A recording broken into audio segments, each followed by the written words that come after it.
Hi, well, for this 2-hour class we'll continue with the Villanovans, or really getting into Etruscan culture. And as is usual, like most teachers, I assign you a textbook without looking at the textbook myself beforehand, and then when I start reading the textbook I realise that the textbook's got it all back to front, and yes, not the way I would have written a textbook, but that's the way it goes sometimes. I'll be following generally the outline of the textbook for today so that it doesn't confuse you too much. But starting from next week I will be breaking away from the outline of the textbook a lot more. So it is important you look at the textbook before we have our classes next week. Well, I finished off talking about architecture and the use of these decorated terracotta wall plaques in Etruscan domestic architecture. I'm going to carry on with terracotta to a certain extent by bringing in the subject of terracotta sculpture, which is where the textbook continues. What we find happening now, remember the Villanovans used to bury their dead. Some Villanovan culture people cremated their dead, and they would bury the ashes of the person in a cinerary urn. And these cinerary urns, usually to start off with, shaped like a simple hut, and then later on a more elaborate house. What we find happening in the later 7th century BC, that's the approximate date, is there's a change in fashion in cinerary urns. And we see the appearance of what we call canopic cinerary urns. Now, any of you who've done Egyptian archaeology, as most of the archaeology students here have done, will know that a canopic jar is a vessel used in Egyptian burials for a mummy, when you take all the inside organs out, in the brain, the heart, the liver, all the juicy bits to eat, when they're nicely fried with a little bit of garlic. I don't know about human brain, I have to admit, but anyway, all the juicy bits of a body. And these were buried in canopic jars. Well, when early archaeologists first found these particular jars in Etruscan burials, they could see the similarity. You've got a body, a container, with a lid shaped like a head. So they gave the name canopic urn to these particular types of vessels. But they are used for burying the ashes of a dead person. So a completely different function from Egyptian canopic jars, and of course no influence whatsoever between the two at all. What we find happening, and this is the one that's actually illustrated in the textbook, is the earliest of these canopic cinerary urns start off with a rather stylized portrait head on the top. We assume this is meant to represent the person who's inside the pot. We honestly don't know. But over time, by about the 6th and 5th century, we start to get more realistic looking portrait heads. And then in the 4th century, the latest examples we have these really quite realistic portraits. It looks as if they actually are intended to look like the dead person. We also find from round about the 6th century, and this is something that's not in the textbook, that some of the Etruscan tombs with inhumation burials, so the type of tombs like the tomb of the shields, the sort of thing we saw at Cerveteri, were provided with pottery figures like this, terracotta and pottery figures. The difference between pottery and terracotta is simply a matter of hardness. Terracotta is pottery that's fired to a temperature of about 500 degrees. Pottery is between 500 and 700 or so.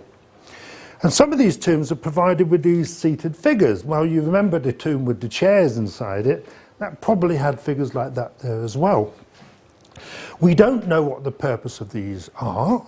They're called tomb guardian figures because they seem to be some type of guardian figure. We don't know how the Villanovan or Etruscan people interpreted these or why they made them. We call them tomb guardian figures. These look as if they're exactly the same one. They're not. You can see the differences in the shape of the nose, for example. But the important thing about these is that they do show us, again, this use of terracotta to make what looks like a portrait, a statue of somebody. They're quite realistic looking. They're quite detailed in many ways. They're not stylized. So you can imagine these are actually portraits of the people in the tomb or their relatives. Well, this is basically what brings us on to the subject of Etruscan sculpture, terracotta sculpture. The origins of Etruscan terracotta sculpture have to lie in this type of tradition.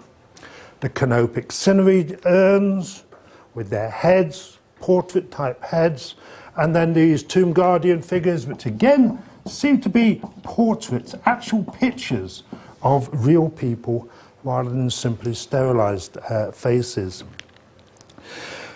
Well, we can see that this is where the origin of Etruscan sculpture starts, but the inspiration for sculpture in the strictest sense, meaning standing figures of people or gods on public view, this is again something that comes from the Greek world. We don't know an awful lot about 7th century sculpture in Magna Graecia, which is where the idea must have come to the Etruscans from. We do know from the broader Greek-speaking world that the Greeks were making statues of stone in the 7th century. We assume they were making statues of gods in the 7th century. We don't actually know. But the general accepted theory is at the same time the Etruscans learnt the idea of temple architecture from the Greeks of Magna Graecia, they got onto the idea of making statues of their gods as well. Well, of course, the problem is, as I've stressed before, with Etruria, there is no good building stone. And so statues of the gods in Etruria had to be of terracotta. They can't be of stone. I've shown you this before to make the point that we do see life-size terracotta statues of the gods and possibly heroes, mythological heroes, used as acroteria to decorate the gable end, the pointed end of the roof of a temple, and also used as acroteria, those figures that run along the roof there. Well, most Etruscan acroteria have survived only as fragments, but they were very lucky in that something happened to the temple there. The broken pieces of the acroteria were gathered together and buried in pits, which were found by archaeologists, and so we have a pretty good selection of these life-size terracotta statues of the Etruscan period. Well, these are four of the acroteria from Veii. These are reproductions.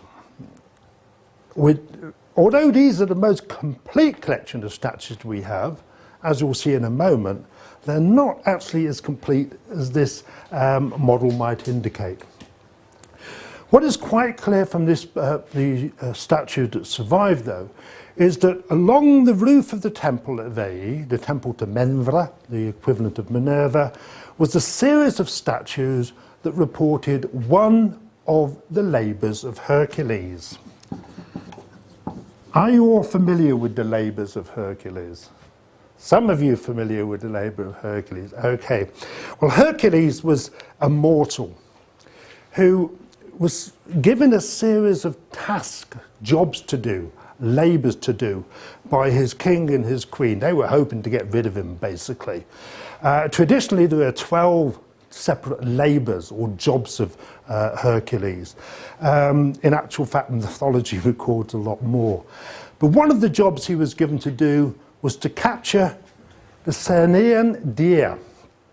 The Cernaean deer, as you see here, or the Cernaean doe, was supposed to have ears of gold, or gold-like ears. And it came under the protection of Apollo and Artemis. Apollo, Artemis, brother and sister. And where is their home? Where were they born? Most Greek mythology is based on events that happened in what is now Turkey. They come from Lycia. Oh, the LECTURE. LECTURE is their mother. Apollo and Artemis are the guardians of Cernaean deer. Hercules manages to capture the deer. This is one of the jobs he's been given. And just as he's about to sort of not kill the deer, but actually sort of threaten it with a club and tie it up to take it back to the Olympian gods, Apollo and Artemis arrive on the scene. They're about to deal with Hercules, who's a mortal. He's not godlike, so he can be killed. But just at that point, Mercury, the messenger of the gods, arrives and explains what's going on. So Hercules, it's made clear he's not going to do any harm to the deer, so Apollo and Artemis accept his explanation. That's what the acroteria on the Temple of Veii tell us. It's a story, this particular part of a story. We've only got the 4 or so figures that we can identify. Certainly, as you can see in this model, a lot of the other figures we really don't know what they represent, which is really very unfortunate. I also want to make the point that although these are the most complete terracotta statues we have from the Etruscan world, the Etruscan period, 6th century or so, they are not that complete. So this is the actual Apollo, acroterion, singular of acroteria, and you can see we're missing Apollo's arm, all of his left arm, but presumably holding a bow, most of his right arm, and when we look at him full frontal in a moment, you'll see again a lot of the front of the statues is still actually missing. Well, the textbook indicates and explains how certain aspects of this statue, certain elements of the statue are inspired by Greek sculpture. But before looking at that, let's just look at the statue in some detail. I couldn't find a colour photograph of the back, unfortunately, so we have to deal with the black and white one here. What we have is a person, and you can see that that part's actually been restored as well. You can see the bit of restoration there, the feet are missing, because also how much of the arms is gone. You've got a person who's wearing the dress of an Etruscan male, a rich, wealthy individual. He's wearing a tunic, like a t-shirt over his chest. Over that, he's wearing what we could call a toga. We know the Etruscans wore something over their underclothes. We don't actually know what it's called. We use the Latin word toga for this. Now you can see all these wonderful folds which have been done, making a beautiful wave-like pattern going all the way down there. But these are done in such detail as to indicate that this is made of a very fine material. In fact, you can see how it reveals the shape of his penis just there. So this has to be made of something like linen and not wool. You can also see traces of colouring, a blue edge to the hem of the statue there, and traces of colouring, the flesh colouring of the flesh and other parts of the legs and so forth. We see him in a state of motion. He's walking forward, striding forward. He's got his right leg in front. If you look at the way the hair goes, especially around the back, this braided hairstyle, it kind of gives a sense of movement, as do the folds over on the back of the toga here. Well, it's a very realistic piece of work. We can see, though, that some part of the idea behind this statue has to come from Greek art of roughly the same period. And in the textbook they can compare it to this statue from Anivios, the Kouros statue there. Kouros means a youth or a male. Statues like this, life-size, were placed over the burial places of heroes, young men. There are also female equivalents, but we're not going to talk about those today. they're very sort of stylized statues made of marble. This Koros, you can see there's certain similarities. The hairstyle, the braided hairstyle. You've got those rather prominent eyes as well. Both of these statues have got what we know as the archaic smile. That sort of enigmatic smile. Oh, I know something you don't know, right? The textbook says it's a rather unnatural smile. Well, quite honestly, we have this saying in English, never trust a smiling cat. Okay, like that. I wouldn't trust a person with a smile like an archaic smile either. But it's a very characteristic feature of art throughout the Mediterranean world, the Etruscan world and the Greek world. Here we have the one on the Koros and the Apollo, and just to show you, it's repeated in so many other statues of that general 6th, 7th century date. Well, coming back to the similarities and dissimilarities, well, the Koros shows you a naked person. The Apollo shows you a clothed person. We don't know what significance we can attach to this in this particular case. Koroi are traditionally naked. This is a statue of a god, this is a statue of a person. But there are references in later Roman historians to how the Romans avoided making statues of naked people. It seems to be something that went against their moral judgment. It's possibly the same sort of thing in the Etruscan world. We simply don't know the answer to that at all.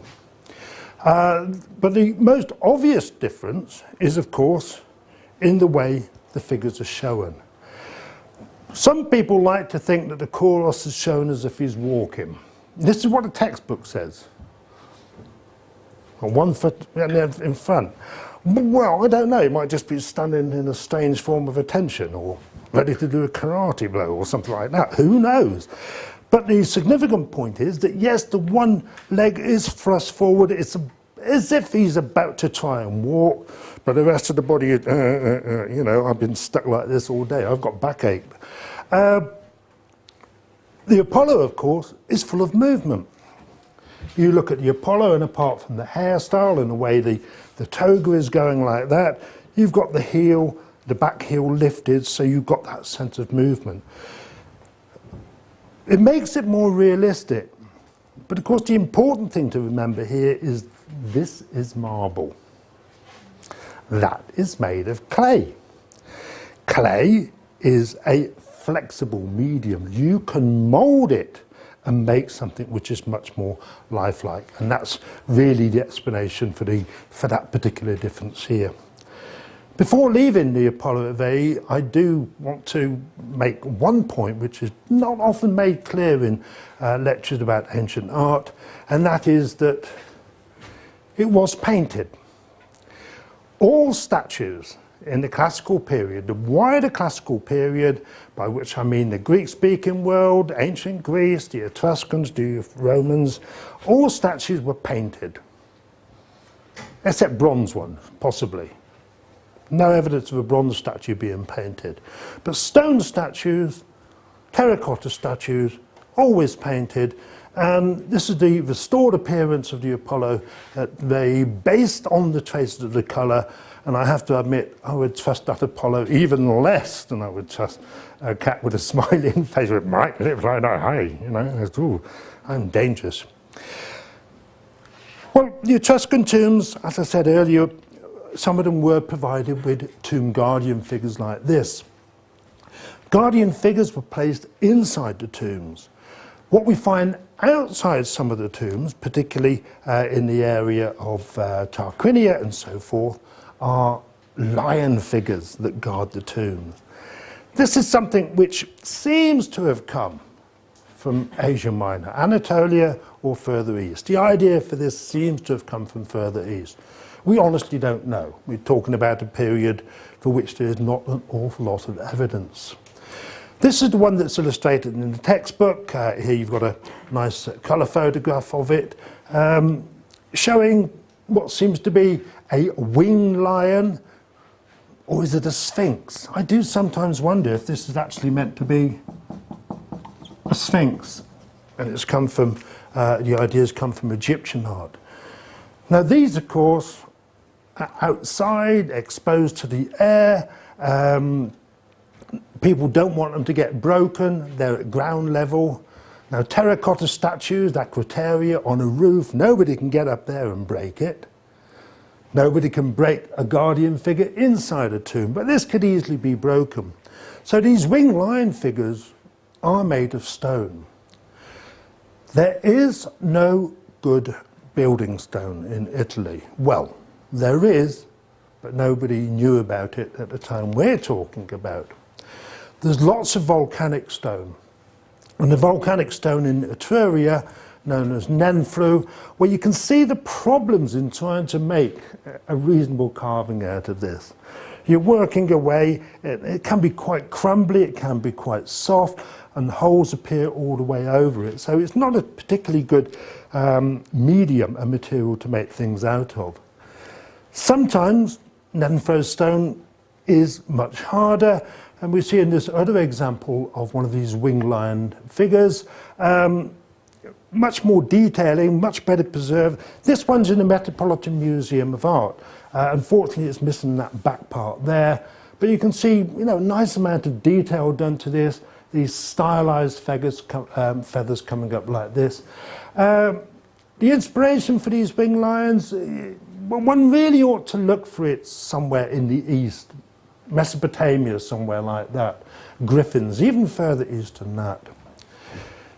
Well, most of these wing lion figures, and they seem to have been made in pairs for certain tombs, are made of the local Nephros stone, but some people did have access to imported stone from other parts of Italy. This is basalt, another type of volcanic stone, a very hard stone to carve, but here you've got another lion figure rather than a wing lion figure. Beautiful open wide mouth, beautifully cut, beautifully carved, and of course still perfectly preserved. Well, the textbook likes to talk about these wing lion figures as showing how a Etruscan artist could appreciate anatomical detail. And at this point you should put up a big question mark. Have you ever seen a wing lion? Have you ever seen it close enough to appreciate the anatomical detail, the muscles? No, I didn't think you have. So there's a little bit of arty business going on there, which I wouldn't quite go along with. But yeah, there is a wonderful sense of realism in the animal. There's absolutely no doubt about that. We can certainly see an Etruscan sense of movement and detail when we look at other representations of animals, as for example in this ascos. An ascos is a perfume bottle. Nice perfume bottle. Wouldn't mind having one of those. I can see Andy's going, yeah, I can just see that on my desk right now. It's made around about 320 BC, so it's a bit later than the, quite a bit later than the winged lion, but it does show an enormous sense of realism. It's not that big, it's only that big. And you've got this sort of crouched lion, and look at the way those claws are gripping at the front. The body of the lion is rather twisted, the legs are tense, the back legs are tense, it's ready to leap up, big open growl, very strange detail of the mane, the fur around the lion's neck. You know, it looks almost like artichoke, you know the artichoke? It looks like artichoke leaves, the way they're shown on this. But it's a beautiful piece of realism, made by somebody who probably never even seen a lion in his or his life. I say his life because at this time most potters do seem to be male. Well, this combination of awareness of the structure of animal bodies, this interest in patterns and strict design. Let's just go back to the line. Look at that sort of, the way it slightly overlaps, so it's not too repetitious, it does make an interesting pattern. We see the same type of interest in pattern and accuracy in what is the most famous statue in Rome. The Capitoline wolf. A larger-than-life-size figure of a female wolf, found in Rome during the Renaissance period. We don't know exactly when. It was immediately identified as being one of several statues mentioned by Roman writers of the she-wolf that saved the twins Romulus and Remus, Romulus the founder of Rome. Well, I'll talk about them a little bit later today or in the next class, so I'll explain the story then. As it was found, it was just a wolf. Michelangelo comes up to it and goes, it needs two little boys underneath. So the boys were added by Michelangelo, so you've got to ignore those for the time being. Well, this is certainly a really impressive piece of work. There are some aspects of it which are not realistic. Have you ever seen a wolf? Have you ever seen a wolf? Have you ever seen a wolf with a ridge of hair going down like that, for example, or hair going along the back, or hair around the neck? It's a wolf, but it's not quite a wolf. But let's look at this Capitoline wolf. You can see that the artist making this obviously was showing a wolf feeding its young. So you've got these large distended teats, and you can also see the ribs showing quite clearly there. So this is a mother wolf feeding her young. She's using up her own reserves of fat and energy. She's obviously been surprised by something. She's ready to protect her young. So she's got her mouth open like that with these beginnings of a snarl and the teeth showing. The eyes, the ears pointing straight up. The eyes in a state of acute awareness. Yes, it really is a wonderful piece of artwork. Look at that beautiful casting. This is life-size. We're talking that big.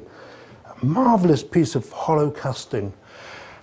Some details of it, as I said earlier, just aren't quite right. You don't find this type of thing on a wall, this type of hair here. Well, as you can imagine, this is the symbol of Rome today. If you walk around Rome, you can see statues of the Capitoline wolf everywhere. If you go to some parts of Romania, you can find statues of the Capitoline wolf that were given by the Italian government to the Romanians before the Second World War. This is the impression of Rome, the Capitoline wolf and the twins.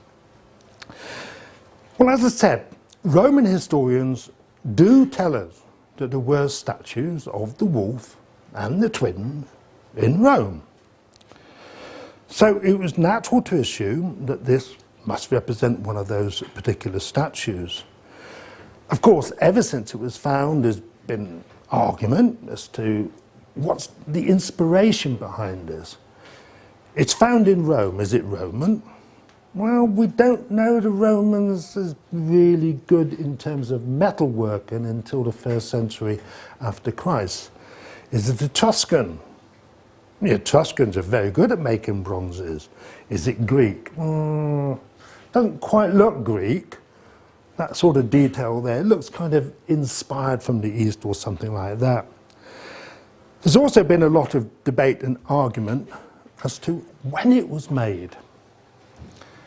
5th century BC, 4th, 3rd, certainly before the 2nd century, it's in the archaic style. Well, all these arguments continued on and on and on and on and on until 2008, 4 years ago, when they found inside the wolf the remnants of the mould used to make it. And in that there was some carbon. And carbon, of course, can be dated by carbon-14. It was made in the 12th century. It's medieval. So this typical piece of Roman art, which the textbook, lots of textbooks talk an awful lot about, you can now say to anybody who asks you a question on this, it's medieval. It's 12th century. So there's no point in arguing about its importance in the development of Roman art from this point on. Well, now that this has been exposed as being medieval, I mean, this still raises lots of questions, of course. I mean, who was making this in the medieval period and why? I mean, it really is a strange piece of work. There's now that's been exposed as medieval in date. We only have one piece of bronze sculpture of an animal from the Etruscan period, and this was the Chimeria that was found at a place called Arezzo, just to the north of Rome.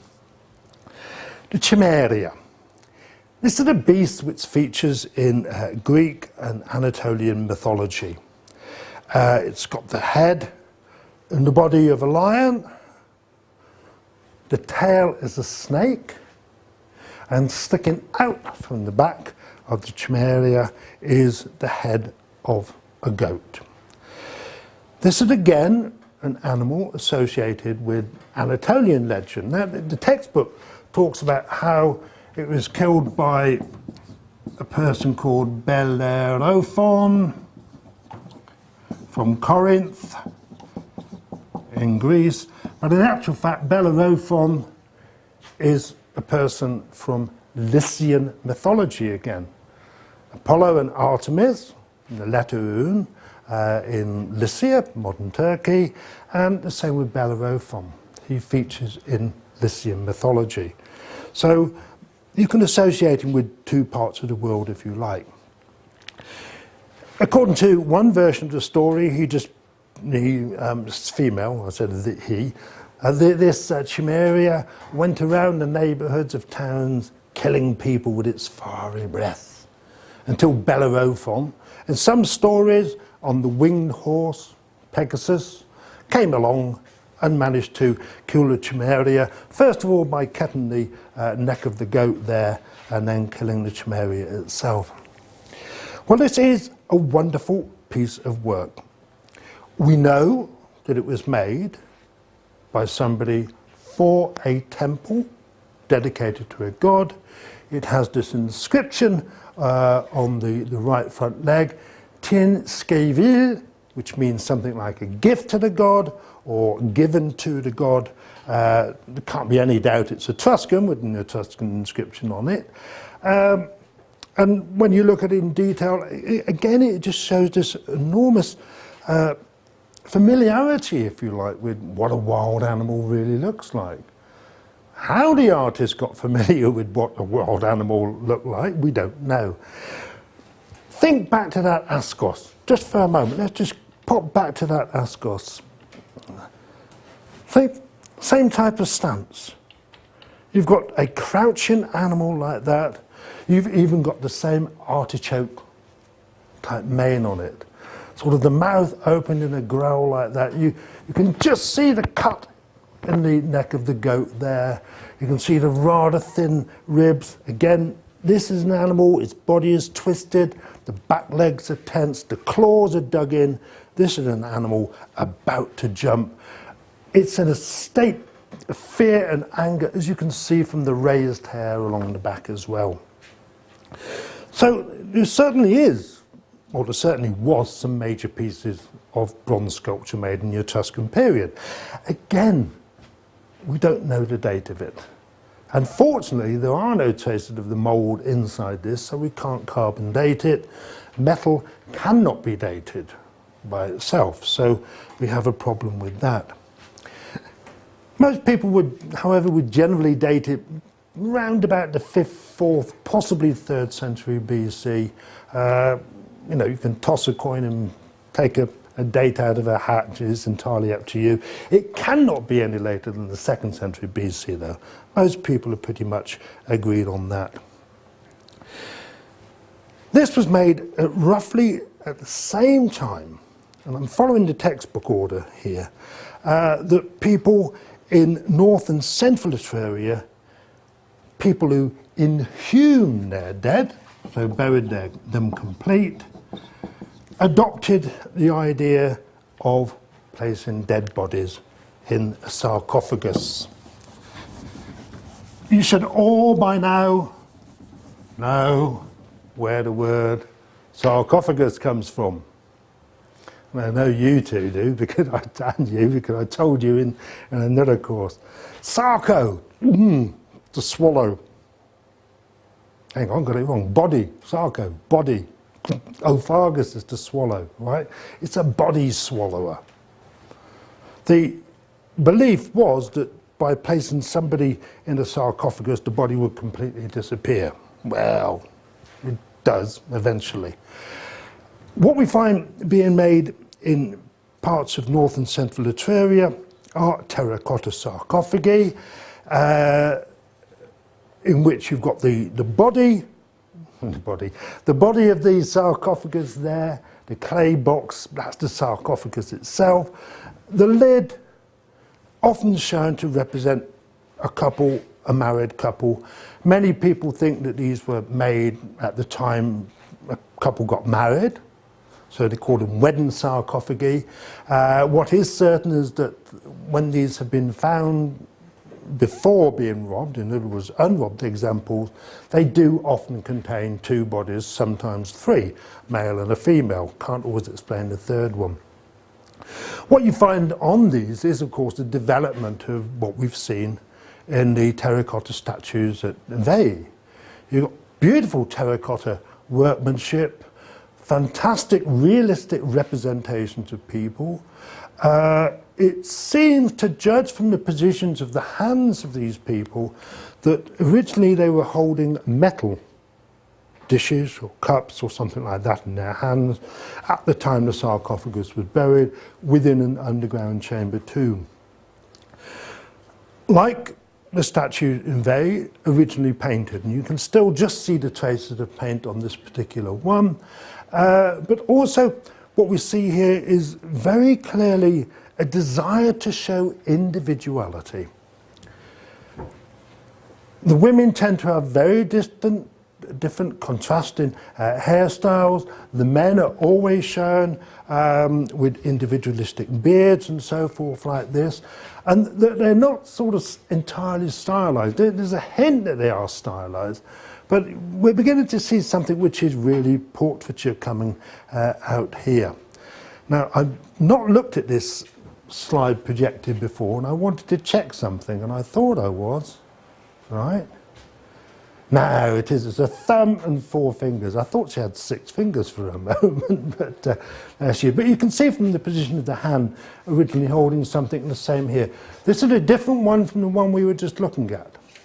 This whole tradition of these so-called wedding sarcophagi or marriage sarcophagi, very popular in central and north Etruria, again around about the 5th century or so BC. These wedding sarcophagi naturally have the archaic smile. Wherever you go, you can't get away from the archaic smile. This attention to individual detail, making something, a statue, look like an individual, is something that we see very clearly also in what is probably the oldest surviving example of a bronze statue, Etruscan bronze statue. This was found at Todi in Etruria. It's thought to represent the god Mars. There are good reasons for thinking that's not true. It's not quite life-size. It stands up about that high, although for all we know that could be life-size of the person it represents. So it's not fully life-size, let's put it like that. You can see holding a dish, a patera in one hand, and presumably holding a spear in the other hand. Now, from my point of view, one of the most wonderful things about this particular statue is that it shows you the type of armour being worn in Etruria and that part of Italy in, let's say, the 5th, 4th century BC. It's something called a linothorax. Lino from linen, thorax from chest. This is a reenactor wearing one of these. Now, when you think of all these warriors, and you see films of all these warriors in the ancient Greek period with their bronze breastplates, the majority actually wore these, and it's made of linen. Linen, strips of linen fastened together with glue to give you these particular rolls going up and down, pulled over like this, like a breastplate, But this was the most common type of armour worn in the classical Greek period. You can see the rolls of linen going down there with bands going around to hold it together. These shoulder straps there as well to fasten the thing over the shoulders. Well, again, we can see where the inspiration from this would come from. If we look at, for example, the famous Riachi warriors, which were found off the south coast of Italy by some divers. Obviously, these were being shipped from somewhere to somewhere. They'd probably been stolen from Athens or Delphi by a Roman general. They're being taken back to Rome and the ship sank. And you can see they've got the same basic stance, you know, the one leg forward. The Greek warriors, of course, are showing, these are life-size, slightly more than life-size. They're absolutely fantastic. They're shown naked, which is traditional in Greek art. Of course, with the toady Mars, again, we come up against this thing that Etruscan and early Roman art, that God's people are not shown naked. Now, I did say there is a question about whether or not this is Mars, represents Mars, because Mars is normally shown in Roman art as a heavily bearded person, a much older person than what we see here. So, no, I wouldn't be too certain that this is actually meant to represent Mars. But on the other hand, when you look at the face, it's so entirely stylized.